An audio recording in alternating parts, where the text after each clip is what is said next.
Hello, അങ്ങനെ കാറ്റത്തെ കിളിക്കൂടിൽ നമ്മുടെ സുനന്ദ സുഭാഷ് വിവാഹം നടക്കാൻ പോകുന്നു.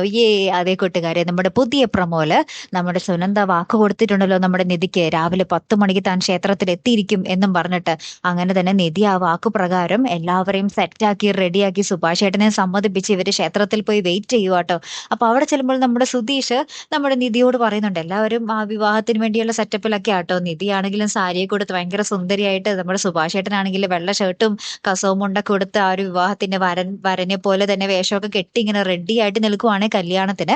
അപ്പൊ സുധീഷ് നമ്മുടെ നിധിയോട് പറയുന്നുണ്ട്, ഓ, ഒരു വിവാഹം നടത്താൻ വേണ്ടിയുള്ള കഷ്ടപ്പാടേ, ഈ നമ്മ ഇത്രയൊക്കെ ചെയ്തിട്ടും ലാസ്റ്റ് സുനന്ദ എങ്ങാനും വരാതിരിക്കോ എന്നിങ്ങനെ പറയുന്നുണ്ട്. അപ്പൊ നിധി പറയുന്നുണ്ട്, ഏയ് അങ്ങനെ ഒന്നും പേടിക്കണ്ട എന്ന് പറയുകയാണ്. അപ്പൊ അപ്പുറത്ത് ചെല്ലുമ്പോൾ നമ്മുടെ സുഭാഷ് ഏട്ടനും ഭയങ്കര ടെൻഷൻ.